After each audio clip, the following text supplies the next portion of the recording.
నమస్తే. శ్రీ గురుభ్యో నమ. శ్రీమాత్రే నమ. ఆదిత్యాయ చ సోమాయ మంగళాయ బుధాయ గురు శుక్ర శనిభ్యే రాహవే కేతవే నమ.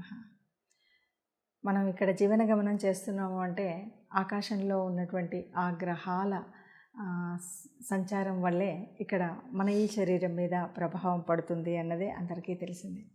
ఇప్పుడు ఆ సందర్భంగా నేను ఒక కొత్త కాన్సెప్ట్ చెప్పాలి అంటే ఇది లగ్నాధిపతి ఎక్కడ ఉంటే అంటే లగ్నాధిపతి లగ్నంలో ఉంటేనా, ద్వితీయంలో, తృతీయంలో, చతుర్థంలో, పంచమంలో ఇలా మారుతూ ఉంటాడు కదా మనకి జన్మజాతకంలో ఉన్నప్పుడు. ఈ జన్మజాతకం ఇదేంటంటే మీకు లైఫ్ లాంగ్ ఉండేటువంటి వీడియో, లైఫ్ లాంగ్ మీకు పనికొస్తుంది. మీ జన్మజాతకం కనుక ఉంటే మీ లగ్నాధిపతి ఎక్కడున్నాడో, మొదట్లో ఉన్నాడా, రెండులో ఉన్నాడా, మూడులో ఉన్నాడా, ఇలా ద్వాదశాల్లో ఎక్కడ ఉంటే ఏ ఫలితం వస్తుంది అన్న విషయం తెలుసుకోవడం కోసం చేసేటువంటి ఒక కొత్త కాన్సెప్ట్. ఇందులో ఈ 12 అంటే లగ్నాధిపతి అంటే ఫస్ట్ లార్డ్ అంటాం కదా మామూలుగా. ఈ ఫస్ట్ లార్డ్ 12 హౌజెస్లో ఉంటే ఎట్లాంటిది అయితే మనకు తెలుసు. జ్యోతిషంలో చాలామంది అనేక పద్ధతులు ఉన్నాయి. ముఖ్యంగా పరాశర పద్ధతిలో మనం చూస్తూ ఉంటే లగ్నాధిపతి ఎక్కడుంటే ఏంటి అన్నది చూస్తాం. దీనికి గాను అసలు లగ్నం అంటే ఏంటి? లగ్నము అంటే ముఖ్యంగా మనం ఏం చెప్తూ ఉంటాం అంటే పరాశర పద్ధతిలో శరీరం అని చెప్తాం. ఈ లగ్నం ఎప్పుడు వస్తుంది, ఎలా అంటే మనం పుట్టినప్పుడు ఆకాశంలో తూర్పు దిక్కున ఏదైతే ఉదయించేటువంటి రాశి ఉంటుందో, తూర్పు దిక్కున ఉదయించే రాశి అది మన రాశి అవుతుంది. అది మన నక్షత్రం అక్కడ ఉంటుంది. అక్కడ అది మన లగ్నం. దాన్ని మనం మన శరీరంతో పోలుస్తూ ఉంటాం అన్నమాట ఈ లగ్నాన్ని. మరి ఆ లగ్నాధిపతి అంటే ఫర్ ఎగ్జాంపుల్ మీది మేషరాశి అయితే ఎలా ఉంటుంది, వృషభ రాశి అయితే ఎలా ఉంటుంది, మీ రాశి ఎలా ఉంటే ఈ రాశిలో ఉన్నటువంటి మేషరాశి అయితే మేషరాశికి ఉన్నటువంటి రాశ్యాధిపతి కుజుడు ఆయన ఎక్కడెక్కడ ఉంటే ఎలా ఉంటుంది, అట్లా ఒక్కొక్క రాశ్యాధిపతి ఎక్కడెక్కడ 12 రాశుల్లో ఉంటే ఆ లగ్నాధిపతి అట్లా తిరుగుతూ ఉన్నప్పుడు జీవిత గమనాన్ని సూచిస్తూ ఉంటే మనకి ఎలా ఉంటుంది అన్నది. అయితే దీనికి కొన్ని ఉంటాయి. లగ్నాధిపతి అన్నది ఎప్పుడు ఏ లగ్నానికైనా ఆ లగ్నానికి మంచి చేస్తాడు. అయితే లగ్నాధిపతి బలంగా ఉంటే ఒక్కొక్క రాశి వారికి ఎలా ఉంటుందో చెప్పుకోవచ్చు. బలంగా ఉండడము అంటే ఏంటి?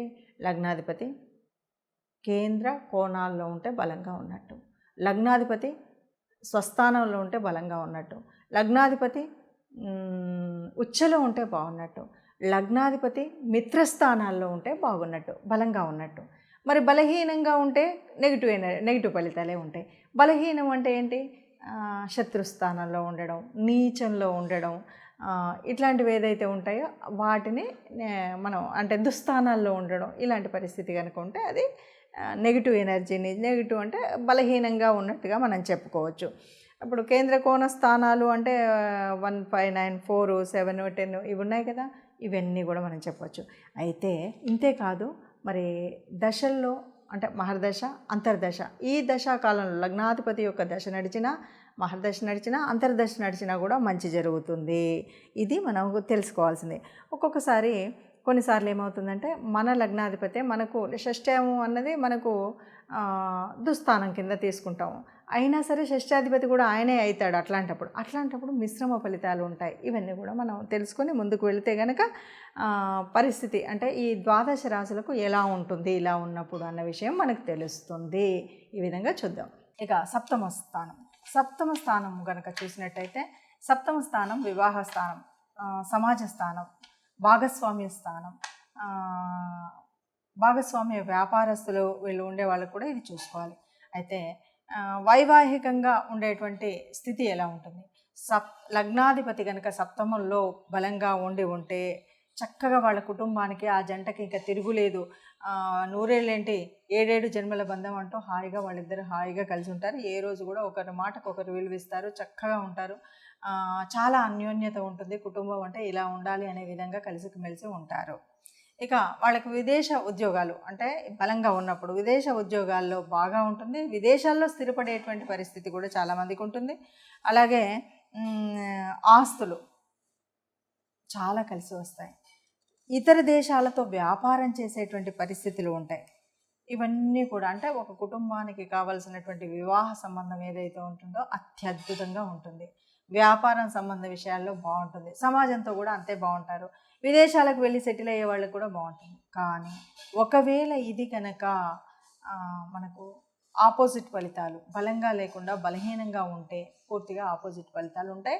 ఇలాంటప్పుడు చాలామందికి కూడా భార్యాభర్తలకు నిత్యం కొట్లాట, నిత్యం కష్టం ఇలాంటివి ఉంటాయి. కాబట్టి వీళ్ళు తప్పనిసరిగా మీ లగ్నాధిపతి ఎవరైతే ఉన్నారో, మీ సప్తమాధిపతి ఎవరైతే ఉన్నారో, ఈ 2 గ్రహాల పేరున హోమము కానీ జపం కానీ చేపించుకుంటే ఈ పరిస్థితి లేకుండా హాయిగా ఉండగలుగుతారు.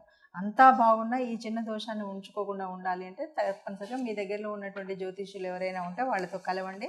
ఈ విషయంలో మీరు కొద్దిగా సలహాలు తీసుకుంటే మంచిది అని చెప్పచ్చు. మనం ఇందాకే చెప్పుకున్నాము, మొత్తంగా లగ్నం అంటే శరీరం అన్నాం. కాబట్టి ఈ శరీరం ఎలా ఉంచుకోవాలి, మానసికంగా శారీరకంగా శుభ్రంగా ఉంచుకోవాలి. ఇది ఫస్ట్ అండ్ ఫండమెంటల్ ఫార్మోస్ట్ అనమాట. అంటే ఒకవేళ మనం ఇందాక ఇప్పటి నుండి ఇప్పటి వరకు మనం చెప్తూ వచ్చినట్టుగా ఒకవేళ అన్నీ శుభంగా ఉంటే బాగుంటుంది. అలా కాకుండా నెగిటివ్ లగ్నాధిపతి నెగిటివ్ రోల్ అంటే నీచ స్థానంలోనో ఇట్లా ఉన్నప్పుడు మరేంటి అన్నప్పుడు మనం ముఖ్యంగా మెయింటైన్ చేయాల్సింది శారీరక మానసిక శుభ్రత. మానసిక శుభ్రత అంటేనేమో మనసులో అన్ని లేనిపోని కల్మషాలు ఇలాంటివి ఏవి పెట్టుకోకుండా ఉండాలి. శారీరకంగా అంటే ప్రతినిత్యం శుభ్రంగా ఉంచాలి. ఇది తనుభావం కాబట్టి, శరీర భావం కాబట్టి మనం దీన్ని తప్పకుండా చేయాలి.